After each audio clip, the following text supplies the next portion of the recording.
All right, welcome back to Vintage Pop. I'm your host, Greg May. We're here with Rich in 1984 in Wilmington, Delaware for our Sylvester Stallone show. I still don't know what we're going to call it yet. I said Stallone Spectacular. It could be early Sylvester Stallone. Maybe Stunning Stallone. That's a good one, too. Maybe. It's up. The title is up for grabs, but we're going to start off the first movie with Nighthawks from 1981.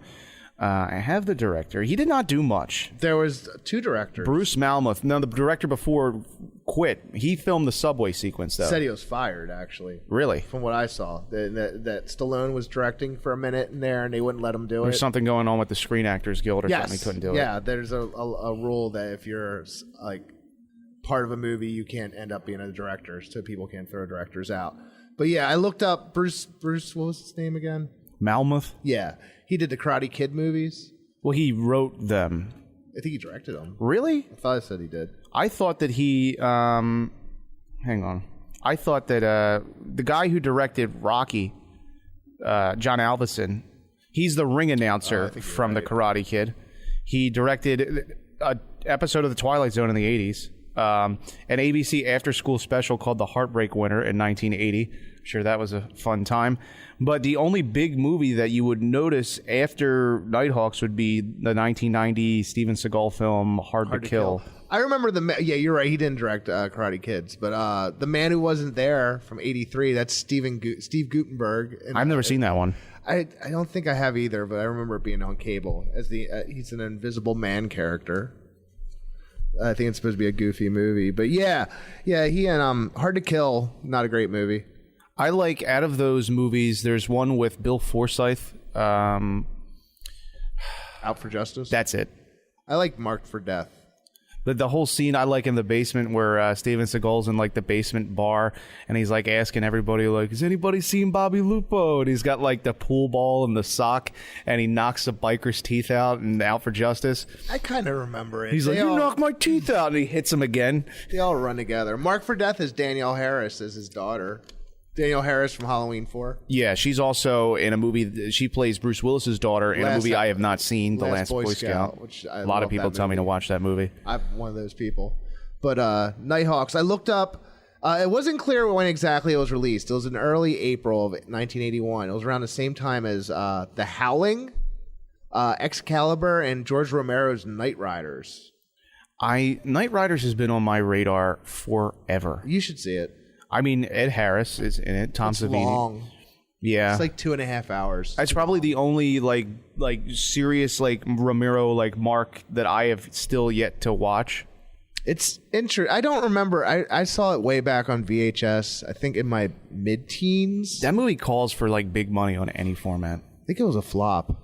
Oh, I'm sure it was. I mean, yeah, it's not a great idea. I mean, if Tom Savini stars in it.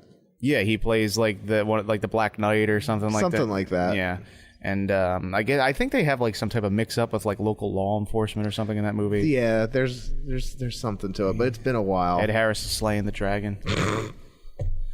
Yeah.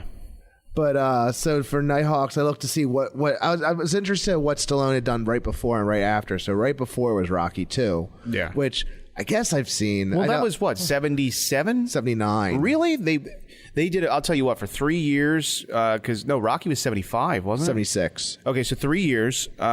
They did a really great job of making everything look exactly the same.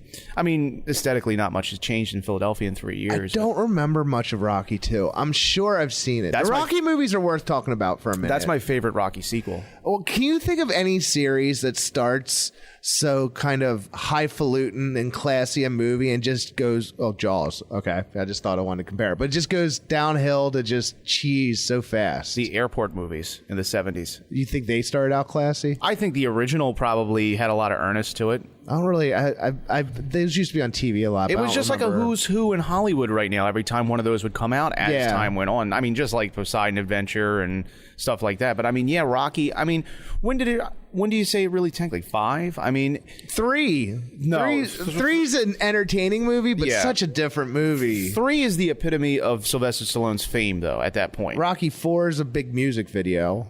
Yeah, I mean, that's the MTV Rocky movie. Rocky 5's just not good. That's when it's just stopped being fun. Tommy Gunn, real boxer, Tommy Morrison. It's not a good movie. It's not, but it's got George Washington Duke, the boxing promoter, the poor man's, Don King? I guess. But right after Nighthawks, he did Victory. Do you remember that one? So I have that movie. I haven't watched it yet. It's him, Michael Caine. It's a soccer movie. Yeah, I think it's based on a true story, maybe. And then Rocky 3 was 82. I think they play the Germans or something in soccer and Victory. That sounds right. It's like a World War II thing. Yeah. I've never actually seen it, though. But, so Nighthawks. So what was your first experience seeing this? So this was not the first watching, but within the last 2 years, I've seen it for the first time. Okay. It was recommended to me by my friend Sean, he doesn't watch a lot of like past older movies like we talk about. Okay. But he said there is one older movie of Stallone that I like, and it's called Nighthawks, and you should check it out. Billy Dee's in it, It's well regarded. I remember I bought the Blu-ray like in preparation for this, but before that, I think it'd been 25 years, maybe longer since I've seen it. I remembered all the high points. It's longer than I remember it being. It's a little, especially compared to Cobra, it's downright stately. This morning I had a refresher with it because I watched it maybe a month or so ago, but I wanted to kind of refresh myself this morning, and it is much longer than like I thought. It's in that transition field where you had these types of movies, these international terrorist type of movies, these slow burn like international conflict type movies of the late 70s, and as you're making your way into early 80s. Another movie that comes to mind, I don't know if you've ever seen, I probably brought it up before, The Amateur. Yes. It's got the guy from, what's its name, Deer Hunter in it, and that's like another one of those slow burn type of political thrillers. I mean, I guess that's, what would you call this, like a political thriller? I don't know if it's political. Because he is an international terrorist. It's more of a New York movie. So let's get into the plot. Okay. So it's Stallone and Billy Dee Williams are cops in New York, and it introduces them. It introduces Stallone undercover as a decoy, as a woman, for muggers. Yeah, which is a great scene, and I won't ruin it, but it pays off later. Did that make? I got a French Connection vibe from that. Interesting you say that. So what I found out, the script was originally supposed to be French Connection 3. Really? Yes, but Gene Hackman didn't want to do it. And it was originally supposed to have Richard Pryor as his partner in the Billy Dee Williams role. He was supposed to be wisecracking, but Gene Hackman did not want to do it, so the script changed into Nighthawks. Everything except Richard Pryor, like being in it, I think would have worked. It's hard to envision. I mean, obviously, Pryor it's hard to like that. Yeah, but I mean, I think that definitely works as a French Connection type movie. Popeye Doyle. I can understand why he wouldn't want to do it. Oh yeah, I mean, at that point too, it's been over 10 years. Gene was a lot older at that point. I can't really see him like chasing Rutger Hauer down the street. Yeah, so it's so they're cops, and Rutger Hauer's an international terrorist. Wolfgar, who's he's based on someone real. I forget who. Oh, the Jackal. He was some international terrorist around I think the late 70s. Who I think they met the Bruce Willis movie, The Jackal, is based on. Didn't you feel like when I was watching the movie today, I feel like in the late 70s, early 80s, international terrorism was a plot point that they just threw around in movies. That was just completely. What other movies are you thinking of that used that? I don't know, like off the top of my head, but I feel like it was like a lot looser now, like then. Probably. Like because now it's like if you were to make a movie with like an international terrorist. Well, it's a little too real now. Yeah. Then it wasn't. No one had ever. There was no 9/11 or anything like that. No, but there was always like these like terrorist cells. Have you ever seen the movie Expose or Exposed? It's got Natasha Kinski in it. I even know that Harvey movie. Keitel is in it. No. I have a VHS copy of it, but she basically is a girl that lives in like a small town. I'm sure you know Natasha Kinski from like Cat People and stuff like that. She moves to New York City to like be a model or something. She gets involved with this guy who turns out to be connected to some type of international terrorist cell overseas who is controlled by Harvey Keitel of all people. Okay. And I mean the movie is a bomb, but and the way it ends is kind of just like but like it's another one of those movies that just like loosely like throws around like he's like a Wolfgar type of person. Okay. Just, yeah, I think that was popular then. So Rutger Hauer just messing stuff up. I like the scene in the beginning where he blows up the department store. Yeah. That's a fun scene. That stuck out. And so I guess he makes his way over to New York. Well, yeah, because they basically some guy tries to turn him over to the police. Right. And at that point, he had a picture. He had Rutger Hauer's passport. So then they knew what he looked like, so he had to change his appearance and go to New York. Dude, he didn't really change his. All he did was shave a beard, really. Dye his hair. They made it that he was getting plastic surgery, but he really doesn't. Well, he starts off as like a red-haired guy with like a beard. But it's not plastic surgery level. Oh no, but I mean, you think they really had the budget to do that? No, I guess not. He transforms into a more recognizable Rutger Hauer. I guess, and this was his first movie in the U.S. too. Yeah, it was before Blade Runner. Yeah. There's a guy whose career kind of just went down the tube. Yes, he still pops up in things. Yeah, but he did like Hobo with a Shotgun. That's a great movie. You really think so? Yeah, it's a fun movie. I think the trailer that they did for Grindhouse was great, and they made it into an entire movie. It's wall-to-wall gore and just. It's got the guy from Trailer Park Boys in it. You want to talk about a great Rutger Hauer movie? You ever seen Blind Fury? No, but I see that like popping up places. He's a blind guy who's like a samurai, and he messes up everybody. I haven't seen too much of Rutger Hauer. He does good work. I've seen this movie, of course, and the biggest, obviously, Blade Runner. But yeah, everyone's seen Blade Runner. But yeah, Rutger Hauer. He's in Batman Begins. Is he really? Yeah, I believe he is. What is he, like a Ra's al Ghul type person? I think he's like a government character or something like that. Okay. He's not like a main character, but he does well. He's a good bad guy in this. Like I said, what'd you watch this on? Did you watch this on VHS? VHS, and this was a question I actually wrote down for you. I felt that the movie looked very, very dark at times, just the way that it was like lit. Mm-hmm. Was it the same for you on Blu-ray? The Blu-ray looks great. Okay. The one scene where I actually stopped and said, "Wow, that looks great," it was when they're in the subway running around. Yeah. That just looks fantastic on the Blu-ray. So it's one that I guess they did improve it pretty well. Yeah, that's very, very muddy Yes. on my copy. I mean, I have and I'm not talking like a VHS that came out within the last 20 years. I have like a MCA Universal VHS from probably 1982 or 83. I like to think that so I think Miss 45 Caliber came out around the same time. So I like to think in the back of those scenes, she's running around killing would-be rapists, the charcher from Miss 45 Caliber. I mean, that's a very lurid movie, but I mean, it's a great movie. That's my favorite rape revenge movie. I'm probably I've said it before, Savage Streets, but yeah. I rewatched that recently. It's okay. It's on Amazon, right? Yeah, that's why I watched it on. Yeah, so if you got a Prime account, Savage Streets. Savage Streets. Let's see what else I got. I think it's interesting. So Stallone's character is a Vietnam vet, and so the next year he would be in First Blood. Deke Da Silva. How do you feel about the Rambo movies? Have you seen those? Of course. And I like First Blood. I like First Blood 2. I don't like Rambo 3 when he's playing soccer with like a goat head on a horse. And the John Rambo that they made, where he basically looks like an inflated meatball. I think it's Rambo. He's just like on a Thailand boat. That's an entertaining movie. It's not. Yeah, I mean, that's an insanely violent movie for the time. Yeah, yeah.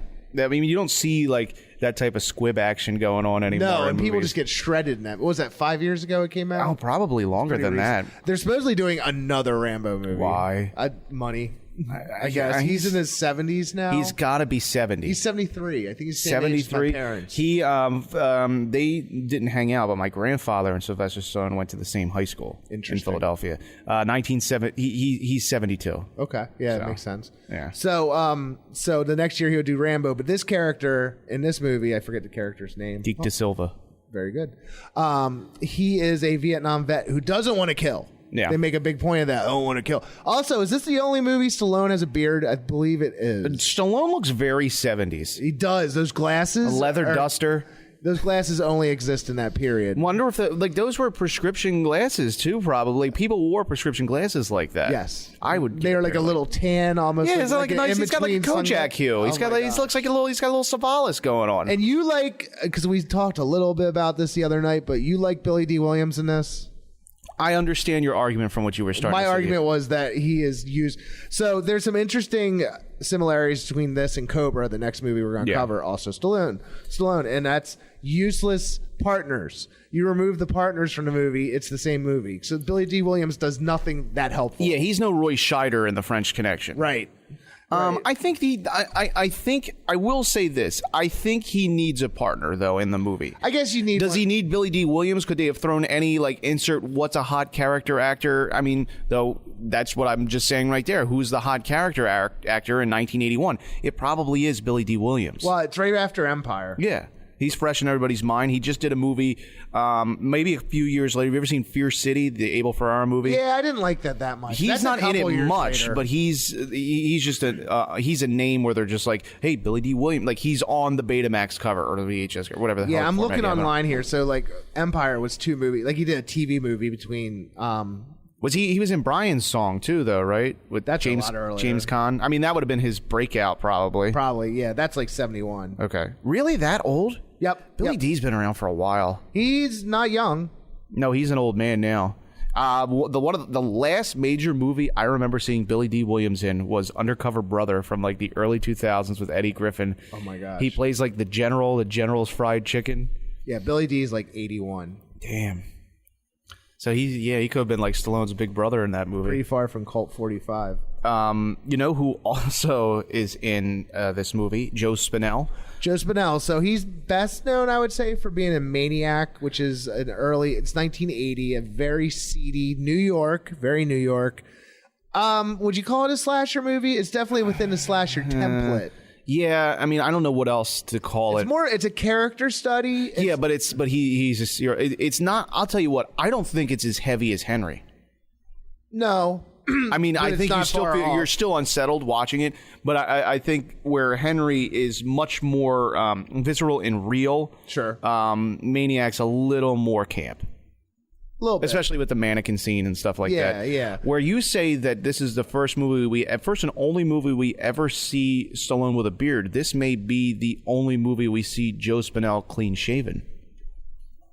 Not completely sure about that. I've always remember his mustache. He's in a lot of stuff. He was. He's in Godfather. Willie Chi-Chi. Didn't him and Stallone knew each other? Him and Stallone were good friends. Yeah. So he pops up. He's the police chief in this, right? Yeah. You know who I always when I talk about Joe Spinell, especially my dad, when I bring up, I always say the guy who was in Rocky, who he works for on the dock. His name's like Mr. Gazzo in it. Okay. He's the one that always gets up in the first 2 movies, and he's all like, "Go for it, Rock!" Like towards the end when they're like about to knock him out, and that's a while since that's what he would be most notable for, I would think, if you're not a horror fan. But I think he's great. He screams his way through this movie. Oh yeah, he uses some real like 70s lingo too. He's like, "Get this, sucker." He's like a character that would be made fun of on Simpsons in this. Yeah, but he's tremendously. You're a cop and you're following orders. Like, let's talk about that score. Yeah, Keith Emerson of ELP. Yeah, so I'm not really into the prog rock, but I am into this score. I like progressive rock. Goblin's a little prog rock if you like Goblin. Yeah, but more rock than prog. Prog rock. I remember I used to work with a guy who loved that stuff, and I remember he was talking. He goes, "I just love music that has a story," and I'm like, "I love music that's the opposite." I wouldn't say that. I think like if you were to take like Emerson, Lake Palmer, for example, I would say it's more like those types of songs have more like electronic type instruments to them. If you listen to like not so much the score that's in this movie, but if you were to listen to like a movie, album that comes to my mind, an album called Trilogy by ELP, and then Alan Parsons Project is also a band that's very similar to like that type of stuff. It's similar music though. That is, once you start putting Roman numerals in your song titles, I'm out. Why does your song have chapters? It's so excessive. It takes all the heart out of music. Oh man, it's like if a Dragon T-shirt started a band. I'm not about it. It's a hot topic with a pulse. I don't know. I've never been into it. Like early Genesis with Peter Gabriel dressing like a fox. Oh, I know. Singing songs about teacups. I don't like Peter Gabriel in general. Oh, I like some of his 80s stuff. I mean, how many more times can we hear Salisbury Hill in a romantic comedy trailer?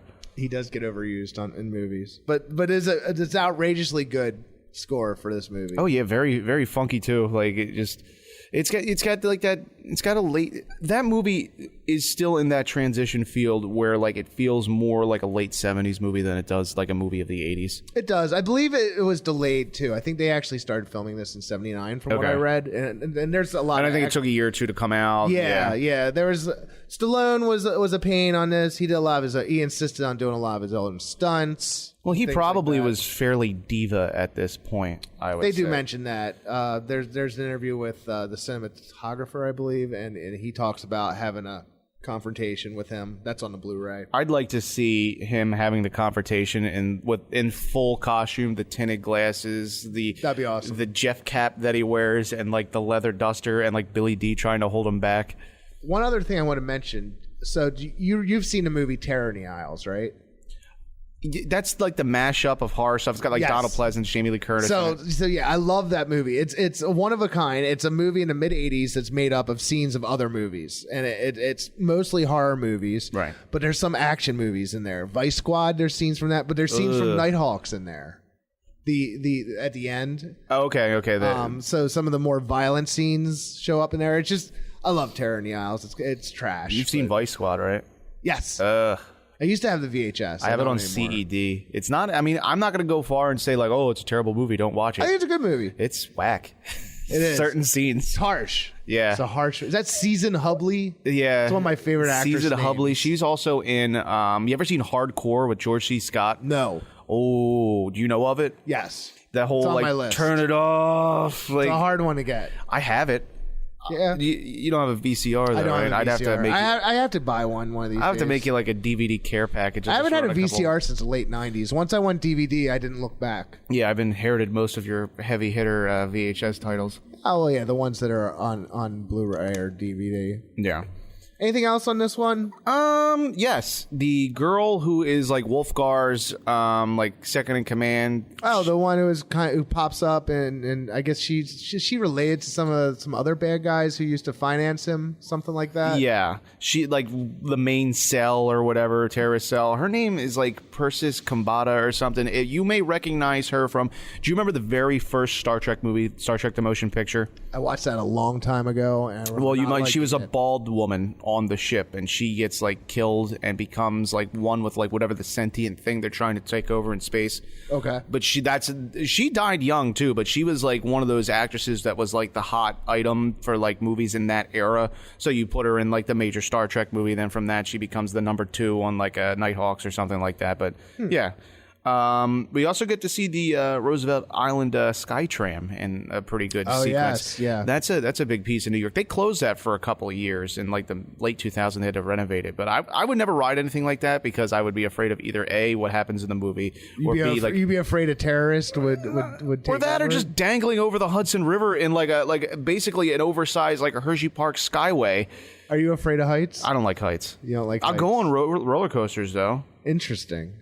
Oh, also poking around on IMDb, one of the the team that they assemble to take down Wolfgar is called Attack ATAC. Did you notice that on the? That was supposedly one of the original titles. Really? Yes. That would have been terrible. It would have been not good. So one of the agents, and I only know this because of IMDb, Steve Dash, Jason. Friday 2. From Friday 2. Yeah. Oh wow. Tater okay. Sack Man. Tater Sack.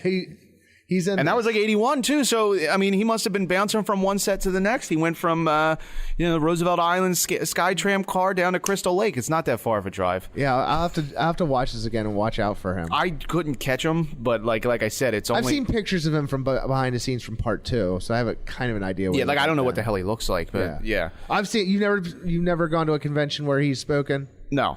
He is entertaining. You know the whole controversy with the other guy who plays Jason in that movie, Warrington Gillette? No.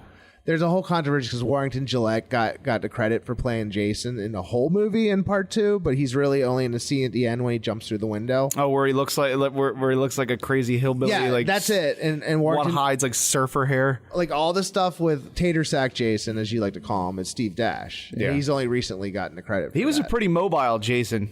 He is. Not as acrobatic as Part 3's Jason, but No, there are Jasons I like better, but he leaves an impression. yeah, I don't know. I mean, I know we could get down this debate a longer time. I'm not like I don't get the whole Kane Hodder hype. We might get a lot. We talked about that last Yeah, time. I could get a lot of hate from that, but Yeah, neither of us are big into him. but yeah. But So Nighthawks, yeah. we give a recommendation. I would say so. I'd say it's objectively a better movie than Cobra. Yeah, I mean, I think it's a better made movie than Yes. Cobra. I think the writing's probably a little tighter. I think the plot Classier. is, yeah. And I mean, is Cobra more fun? Maybe. I'm going to say yes, but we'll Yeah, get into that. but we will get into that. So Nighthawks from 1981, definitely worth checking out. And I think the highlight's probably the subway chase. Like the best scene, I need the action scenes in this. The scene, and so apparently they cut some gore to keep an R rating for this. So really, it doesn't. It's not the final that violent. scene, which I'm not going to get specific about, but also the nightclub scene. Apparently, more people got. No, it's not really that violent, but I believe around that period, so where it came out, 81, when it would have been getting rated, that's right after John Lennon got murdered. 'Cause he got murdered in December. Yeah. I remember reading that impacted when Friday 2 and My Bloody Valentine went to the MPAA, that they were really, for a couple months, vigilant about violence. Ha ha. So I wonder if Nighthawks suffered that as well, because it's the same period. So yeah, it's definitely worth a watch. I'm sure it's out there. On Amazon, you might have to pay $2 or $3 for it. It's worth it.